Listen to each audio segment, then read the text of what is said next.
శ్రీమాత్రే నమః. ఛానల్లోకి స్వాగతమండి. ఈ నెల 12వ తారీఖున వచ్చే పౌర్ణమి చాలా విశేషమని పండితులు చెబుతున్నారు. ఇంతటి విశేషమైన రోజున తులారాశి వారు ఈ చిన్న పరిహారం చేస్తే చాలు. ఇంట్లో ఉన్న సమస్యలన్నీ తొలగిపోతాయి. కష్టాల నుంచి బయటపడతారు. మీ ఇంట్లో అలాగే మీ ఒంట్లో ఉన్నటువంటి నెగటివ్ ఎనర్జీ అంతా బయటకు వెళ్ళిపోతుంది. అయితే ఈ రాశివారు పౌర్ణమి రోజు బకెట్ నీటిలో వేటిని వేసి స్నానం చేయటం వలన ఎటువంటి ఫలితాలు కలుగుతాయి, ఈ పరిహారం చేసేటప్పుడు ఎటువంటి నియమాలు పాటించాలి అనే వివరాలను ఈ వీడియోలో మనం పూర్తిగా తెలుసుకుందాం. కానీ అంతకంటే ముందుగా మీరు కనుక మన ఛానల్ని ఇప్పటివరకు సబ్స్క్రైబ్ చేసుకోకపోతే సబ్స్క్రైబ్ చేసుకొని పక్కనే ఉన్న బెల్ ఐకాన్ నొక్కి ఆల్ సెలెక్ట్ చేసుకుంటే మేము ఇలాంటి వీడియోస్ అప్లోడ్ చేయగానే ముందుగా మీకు నోటిఫికేషన్ వస్తుంది. హిందూ సాంప్రదాయంలో పౌర్ణమికి చాలా విశిష్టత ఉంది.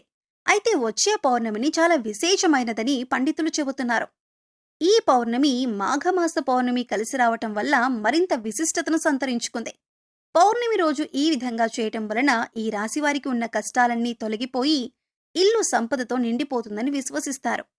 పురాణాల ప్రకారం ఈ రోజు సూర్య భగవానుణ్ణి పూజిస్తారు.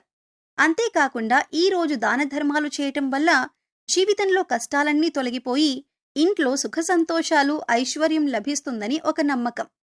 పౌర్ణమి రోజు సూర్యభగవానుడికి ప్రత్యేక పూజలు చేసి ఉపవాసాలు పాటించటం వల్ల కోరుకున్న కోరికలు కూడా నెరవేరుతాయని విశ్వాసం. జ్యోతిష్య శాస్త్రం ప్రకారం ఈ పౌర్ణమికి ప్రత్యేకత ఉంది. బుధవారంతో కలిసి వచ్చింది పౌర్ణమి. దీని కారణంగా పవిత్రమైన యోగాలు ఏర్పడే అవకాశాలు ఉన్నాయని జ్యోతిష్య శాస్త్ర నిపుణులు చెబుతున్నారు. కాబట్టి ఈ సమయంలో నదీ స్నానం చేయటమే కాకుండా దాన ధర్మాలు చేయటం వల్ల అనేక రకాల పుణ్య ఫలితాలు కలుగుతాయని అంటున్నారు. పౌర్ణమి తిథి లక్ష్మీదేవికి ఎంతో ప్రీతికరమైంది. లక్ష్మీదేవికి ఎంతో ప్రీతికరమైన పౌర్ణమి రోజున లక్ష్మీదేవి అనుగ్రహాన్ని పొందటం కోసం ఇదొక అద్భుతమైన యోగంగా చెప్పొచ్చు. ఇంతటి విశేషమైన రోజున రూపాయి కూడా ఖర్చు లేని ఈ చిన్న పరిహారం చేసుకోవటం వల్ల మీ ఆర్థిక బాధలు, అనారోగ్య సమస్యలు, మీ ఇంటికి ఉండే దిష్టి దోషాలతో పాటుగా మీలో ఏదైనా నకారాత్మక శక్తి మీకు తెలియకుండా ప్రవేశించి ఉంటే అవన్నీ తొలగిపోయి జీవితంలో అత్యున్నతమైన స్థాయికి ఎదుగుతారు అనటంలో ఎటువంటి సందేహం లేదు. మరి ఈ పరిహారంలో భాగంగా పౌర్ణమి రోజు ఉదయాన్నే స్నానం చేసే నీటిలో ఏది కలుపుకొని స్నానం చేయాలి, అలాగే వాటిని కలుపుకోవటం వల్ల మంచి ఫలితాలు కలుగుతాయి అనే విషయాలు చూద్దాం. చాలామంది ఎన్నో ఆర్థిక సమస్యలను ఎదుర్కొంటారు. ఎంత కష్టపడినా సరే, ఎంత డబ్బొచ్చినా ఇంట్లో డబ్బు నిలకడ లేక ఎన్నో ఇబ్బందులు ఎదుర్కొంటారు. డబ్బు రావటానికి ఏదైనా పరిహారం ఉంటే బాగుంటుంది అని కూడా అనుకుంటారు. ఎన్నో పరిహారాలు చేసి సిద్ధించక ఇబ్బందులు పడేవారు ఇప్పుడు ఈ పౌర్ణమి రోజు ఈ పరిహారం చేసినట్లయితే కనుక ఖచ్చితంగా ఈ రాశివారి జీవితంలో మార్పు జరుగుతుందని చెప్పొచ్చు. శాస్త్రంలో చెప్పిన విధంగా ఈ రాశివారు బుధవారం రోజున వచ్చిన పౌర్ణమి రోజు ఈ పరిహారం చేయటం వల్ల విశేషమైన అద్భుతాన్ని చూస్తారని చెప్పొచ్చు. మీ ఇంట్లో ఉన్నటువంటి దృష్టి దోషాలు తొలగిపోవటమే కాకుండా మీ పిల్లలపై లేదా మీపై ఎటువంటి చెడు దృష్టి ఉన్నా కూడా అన్నీ తొలగించుకోవచ్చు. మీ కుటుంబం కూడా ఆర్థికంగా అభివృద్ధి చెందుతుంది. ఇందుకోసం మీకు ఒక్క రూపాయి కూడా ఖర్చు కాదు. ఈ పరిహారాన్ని కేవలం నమ్మకంతో చేసినట్లయితే మీ ఎదుగుదల మీరు కళ్ళారా చూసి ఖచ్చితంగా ఆశ్చర్యపోతారు అని పండితులు చెబుతున్నారు. పౌర్ణమి రోజున చేసే లక్ష్మీ పూజ సిరి సంపదలను ప్రసాదిస్తుంది. ఈ రోజున లక్ష్మీదేవి వ్రతాన్ని ఆచరించి జాగరణ చేయటం వలన ఆశించిన ఫలితాలు వెంటనే అందుతాయి. పౌర్ణమి రాత్రి వేళలో లక్ష్మీదేవి ఆకాశ మార్గాన ప్రయాణిస్తూ నమ్మిన భక్తులను అనుగ్రహిస్తూ వెళుతుందట. అమ్మవారి కటాక్షం కారణంగా దారిద్ర్య బాధలు తొలగిపోయి సిరి సంపదలు చేకూరుతాయి. అందువలన లక్ష్మీదేవి అనుగ్రహం కోసం పౌర్ణమి పూజ చెయ్యాలి. జీవితంలో ప్రతి ఒక్కరూ లక్ష్మీదేవి అనుగ్రహాన్ని పొందాలని కోరుకుంటారు. ఇంట్లో లక్ష్మీదేవి స్థిర నివాసం ఉండాలని, అనుకున్న లక్ష్యాలను చేరుకోవాలని ప్రతి ఒక్కరూ కోరుకుంటారు. అటువంటి వారు మాఘ పౌర్ణమి రోజున స్నానం చేసే నీటిలో వీటిని కలుపుకున్నట్లయితే లక్ష్మీదేవి అనుగ్రహాన్ని పొందగలుగుతారు. ప్రతి ఒక్కరూ కూడా ఆ భగవంతుడి ఆశీస్సులు మాపై ఉండాలని, జీవితంలో గొప్పగా ఎదగాలని కోరుకుంటారు. మరి ఆ దిశగా అడుగులు వేసేందుకు తమ వంతుగా ప్రతిరోజు పూజ చేస్తూ ఉంటారు. పూజ చేసినప్పుడు ఫలితాలు వస్తాయా అంటే మనశ్శాంతి మాత్రం ఖచ్చితంగా వస్తుంది. ఫలితం వస్తుందా అంటే మాత్రం అది వారి పూర్వజన్మ కర్మ ఫలితం మీద కూడా ఆధారపడి ఉంటుంది.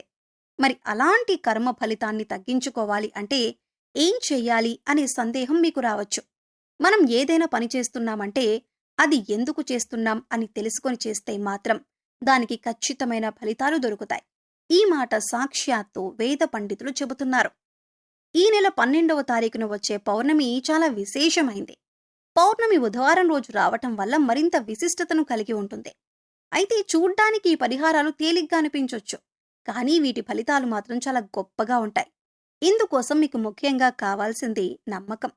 అలాగే ఈ పరిహారం మనకి పనిచేస్తుంది, కష్టాల నుంచి బయటపడేస్తుంది అనే విశ్వాసం. పరిహారంలో భాగంగా ముందు స్నానం చేసే నీటిలో ఏమేమి కలుపుకుంటే మీకు లక్ష్మీదేవి అనుగ్రహంతో సిరి సంపదలు పొందుతారో చూద్దాం. అంతేకాదు, వాటిని ఎందుకు కలుపుకోవాలి అనే విషయాన్ని కూడా తెలుసుకుందాం. ఈ సృష్టిలో ప్రతి ఒక్క పదార్థానికి కూడా ఒక ప్రత్యేకత ఉంటుంది. అంతేకాదు, మనం కనుక మనసులో బలంగా సంకల్పించుకుంటే ఆ పదార్థంలో ఉన్న గుణం ప్రత్యేకమైన పదార్థాలతో చేర్చి ఉపయోగించటం వల్ల మన సంకల్పాన్ని భగవంతునికి చేరవేస్తుంది. కానీ ఈ పరిహారాలు తేలిగ్గా ఉన్నాయి కదా చేసేద్దాం అని చేయటం కాదు, మనస్ఫూర్తిగా నమ్మి చెయ్యాలి. అప్పుడే మీకు సత్ఫలితాలనేవి వస్తాయి. ఇక ఇంతటి విశిష్టమైన పౌర్ణమి రోజున ఈ రాశివారు ఉదయాన్నే నిద్రలేచి చక్కగా స్నానం చేయండి. అలాగే స్నానం చేసే నీటిలో ఒక తమలపాకు, కొద్దిగా రాళ్ళుప్పు, అలాగే 2 హారతి కర్పూరం బిళ్ళలు పొడి చేసి వేసుకొని ఇవన్నీ నీళ్లల్లో కలుపుకొని స్నానం చేయాలి. ఈ నీళ్లతో పిల్లలు ఇంకా పెద్దవాళ్లు కూడా స్నానం చేయవచ్చు. తమలపాకులు అంటే శుభసూచకం. అలాగే భగవంతుడికి ఎంతో ఇష్టం కదా అని ఈ పదార్థాలను నీళ్లల్లో కలిపి స్నానం చేయటం వలన భగవంతుని అనుగ్రహాన్ని పొందుతారు. బకెట్ నీళ్లల్లో ఒక తమలపాకును వేసి అరగంట తర్వాత స్నానం చేస్తే శరీరానికి మరింత స్వచ్ఛత లభిస్తుంది. ఒంట్లో ఉండే నెగిటివ్ ఎనర్జీ అంతా తొలగిపోతుంది. ఇక రెండవ పదార్థం మనం నీళ్లల్లో కలిపింది రాళ్ళుప్పు. ఈ రాళ్ళుప్పు నీళ్లల్లో కలపటం వల్ల మనలో ఉన్నటువంటి నకారాత్మక శక్తి అనేది తొలగిపోతుంది, అంటే నెగిటివ్ ఎనర్జీ. వాస్తవానికి చెప్పాలంటే మనకు తెలియకుండా మన మీద ఒక రకమైన ఇటువంటి నకారాత్మక శక్తి పనిచేస్తూ ఉంటుంది. ఇక ఇలాంటి నకారాత్మక శక్తి ఉన్నప్పుడు మనం చేసే పనుల్లో ఆటంకాలు రావటం, అలాగే ఆర్థికంగా కుంగిపోవటం, ఇలాంటివన్నీ చూస్తూ ఉంటాం. ఇక ఈ నకారాత్మక శక్తి నుంచి బయటపడటానికి చిన్న చిన్న పరిహారాలు చేసుకుంటే సరిపోతుంది. దాన్ని తొలగించుకోవటానికి రాళ్ళుప్పు మనకు ఎంతగానో సహాయపడుతుంది. ఇక మూడవ పదార్థం మనం నీళ్లల్లో కలిపింది కర్పూరం బిళ్ళలు. ఇలా 2 కర్పూరం బిళ్ళలను పొడి చేసి నీళ్లలో కలపటం వల్ల మనలో దైవభావం పెంపొందుతుంది. దీన్నుంచి వచ్చే సువాసన మనలో ఉన్న చెడు ఆలోచనలు తొలగించి ఆధ్యాత్మికం వైపు మనల్ని నడిపిస్తుంది. ఈ నెల వచ్చే పౌర్ణమి రోజున ఈ రాశివారు ఈ పరిహారం చేసి లక్ష్మీదేవి అనుగ్రహాన్ని పొందండి. సో చూశారు కదండి, ఈ నెల 12వ తారీఖున సోమవారం రోజు వచ్చే పౌర్ణమి రోజు ఈ రాశివారు ఏ పరిహారం చేయటం వలన వీరి జీవితంలో ఉండే కష్టాలన్నీ తొలగిపోతాయి, బకెట్ నీటిలో వేటిని కలపటం వల్ల నెగిటివ్ ఎనర్జీ తొలగిపోతుంది, ఈ పరిహారం చేసేటప్పుడు పాటించవలసిన నియమాలు ఏమిటి అనే విషయాలను ఈ వీడియోలో తెలుసుకున్నాం కదా. ఈ వీడియో మీకు నచ్చినట్లయితే లైక్ చేయండి. అలాగే మీ ఫ్రెండ్స్ అండ్ ఫ్యామిలీ మెంబర్స్లో ఎవరైనా తులారాశి వారు ఉన్నట్లయితే వారితో ఈ వీడియోను షేర్ చేసుకోవటం మర్చిపోకండి. అలాగే ఇప్పటి వరకు మన ఛానల్ని సబ్స్క్రైబ్ చేసుకోకపోతే సబ్స్క్రైబ్ చేసుకొని పక్కనే ఉన్న బెల్ ఐకాన్ నొక్కి ఆల్ సెలెక్ట్ చేసుకుంటే ఇలాంటి వీడియోస్ అప్లోడ్ చేయగానే ముందుగా మీకు నోటిఫికేషన్ వస్తుంది. మరో చక్కటి వీడియోతో మళ్ళీ కలుసుకుందామండి.